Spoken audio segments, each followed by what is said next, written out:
Welcome to the Leader's Notebook with Dr. Mark Rutland. Dr. Rutland is a world-renowned leadership expert. He is a New York Times best-selling author, and he has served as the president of 2 universities. The Leader's Notebook is brought to you by Global Servants. For more information about Global Servants, please visit our website, globalservants.org. Here is your host, Dr. Mark Rutland. Just because a word is out of fashion doesn't mean it is unimportant. Hello, I'm Mark Rutland. Welcome to the Leader's Notebook. I'm beginning today a whole new series on character, on the basic, fundamental building blocks of character that shape and change and transform any culture. I wrote a book some years ago called Character Matters.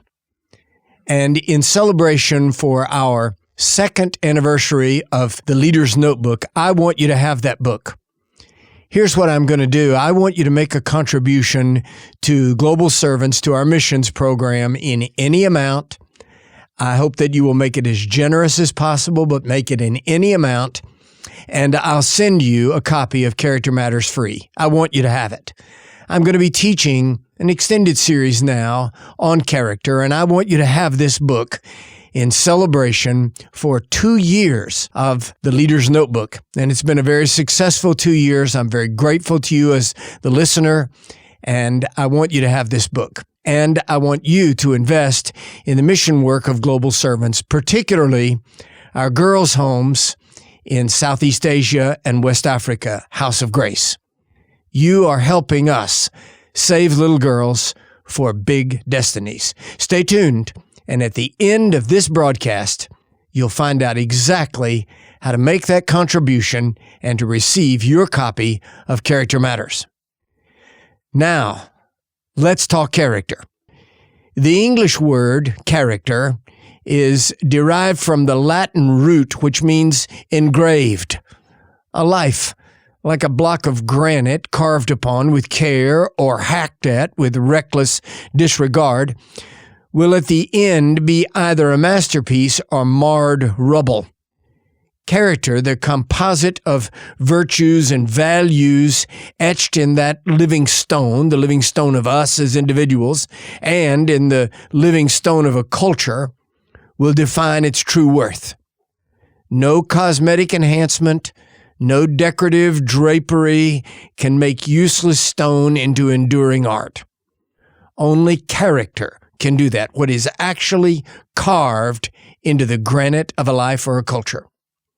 A nation, having squandered its character, may well have so damaged itself that attempts at reclamation prove futile. Long before the final collapse, however, redoubts can be built and buttressed against the invading armies of the night. Virtues can be revisited. They can be rethought and retaught from the nation's pulpits and podia, in its businesses, and on its forts. A corporate voice calling for character may turn the tide before it's too late. And I pray that America will have just such a tidal shift. Children can be taught courage. Executives suckled on the milk of greed can be reminded of honesty and frugality.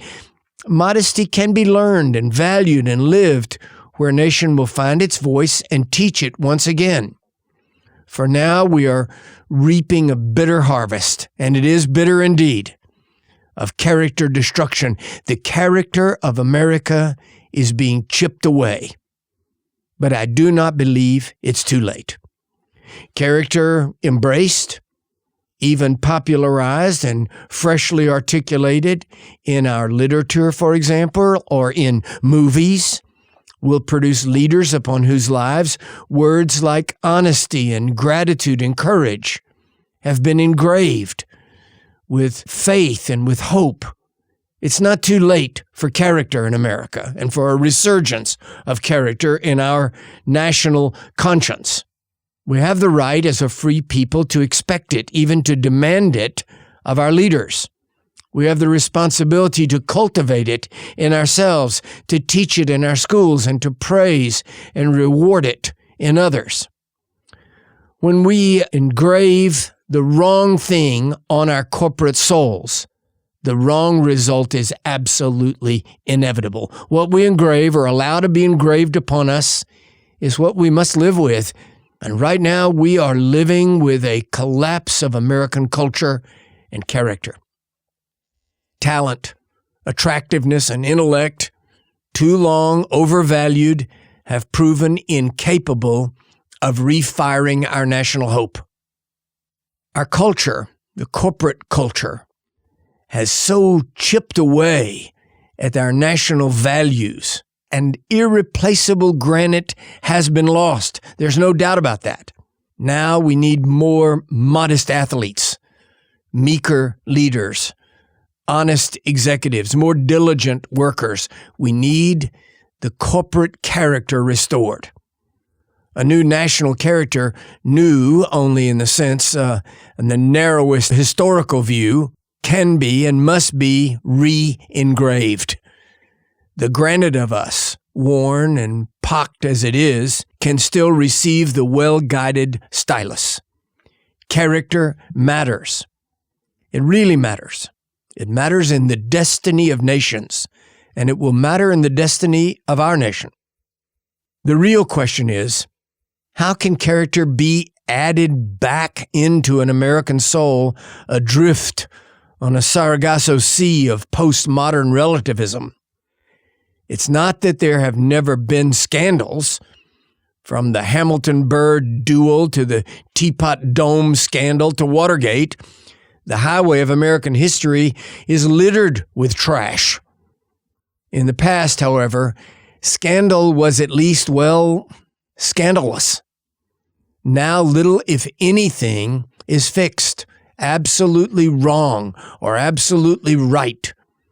Our ability as a people to be scandalized by anything is being frittered away.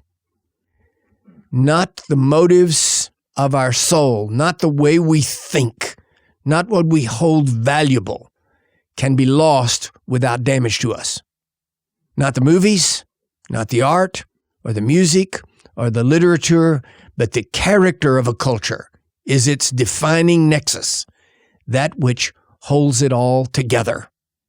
And we are coming apart at the seams.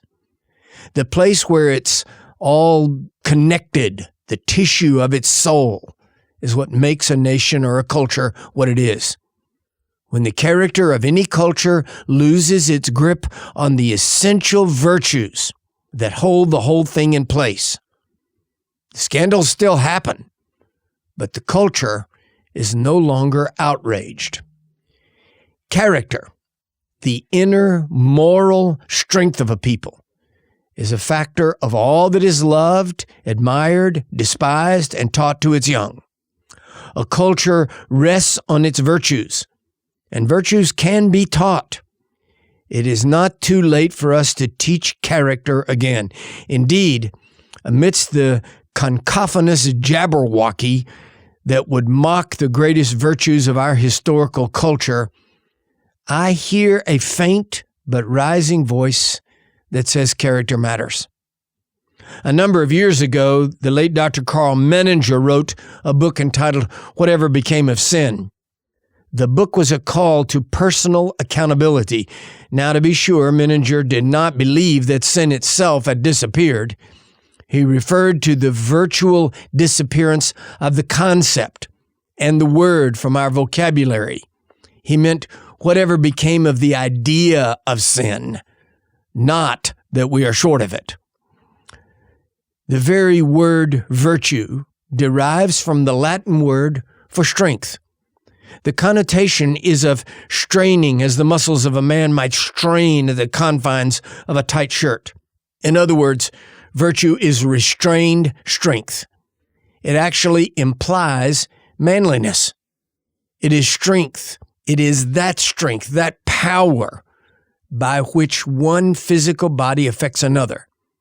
In medicine, for example, there is a classical use of the word virtue.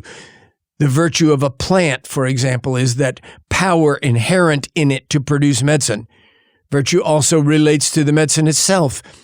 There is virtue in the medicine for healing, mixture, adulteration, dilution, or exposure may diminish the virtue. One might see on a bottle of medicine the phrase that says, keep refrigerated, or this will lose its virtue.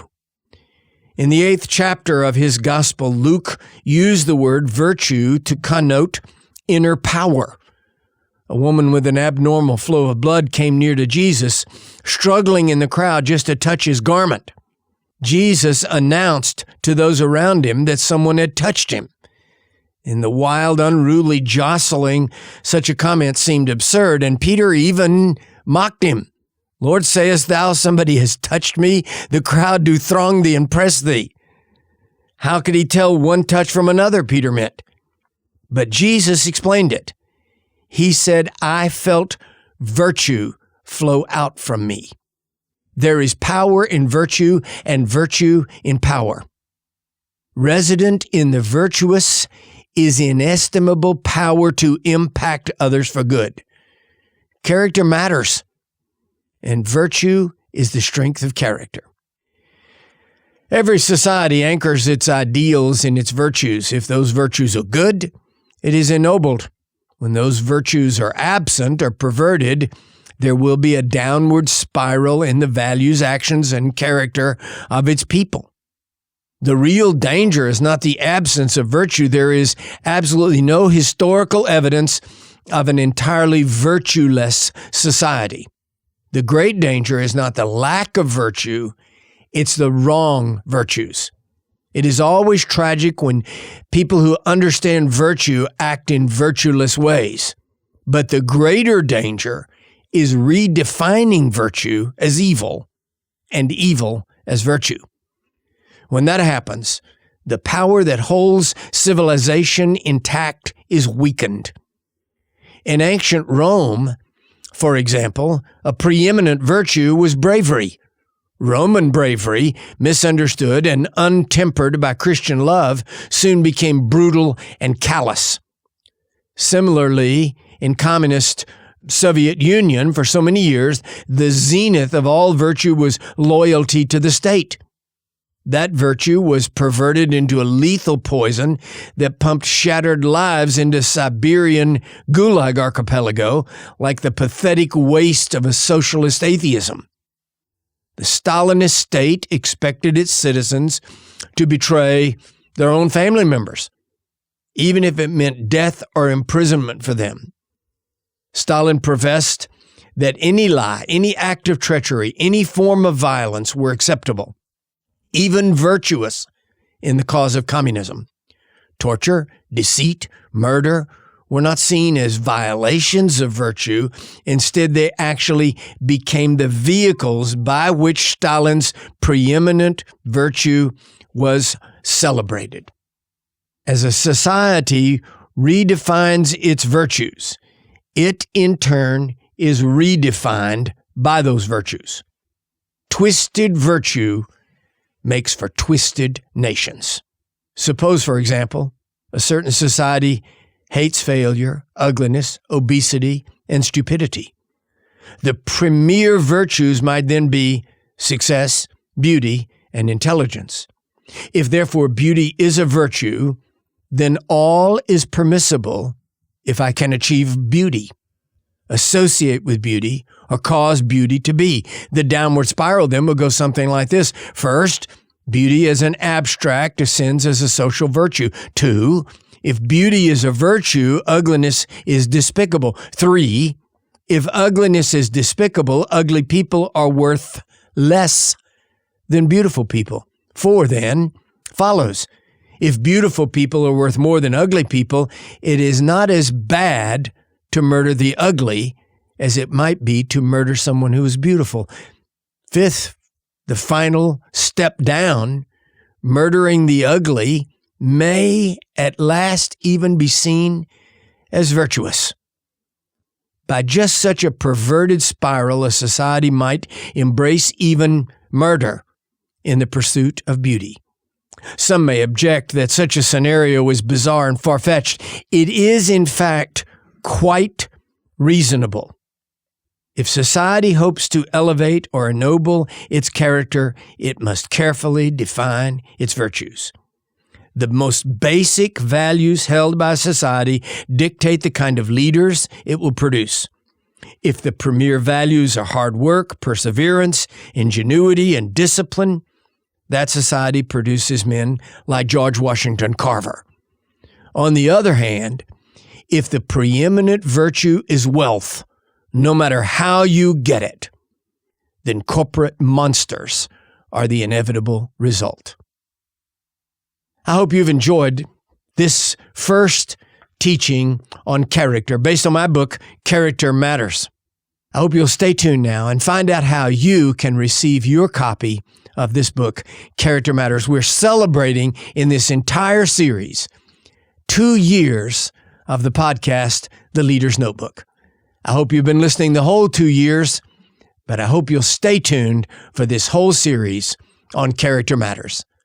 Until we meet again, this has been The Leader's Notebook, and I'm Mark Rutland. Wow, another great episode of The Leader's Notebook.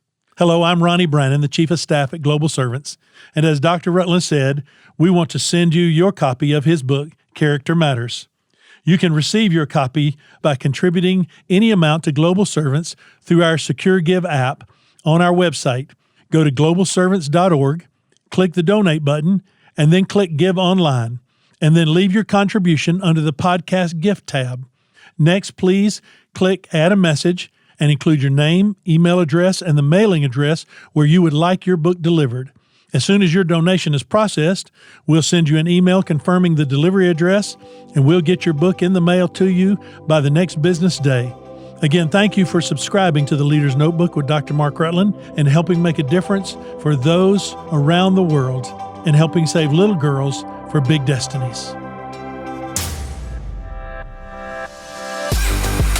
You've been listening to The Leader's Notebook with Dr. Mark Rutland. Be sure to subscribe, rate, and review today's podcast. You can follow Dr. Rutland on Twitter at Dr. Mark Rutland or visit his website, drmarkrutland.com. Join us next week for another episode of The Leader's Notebook.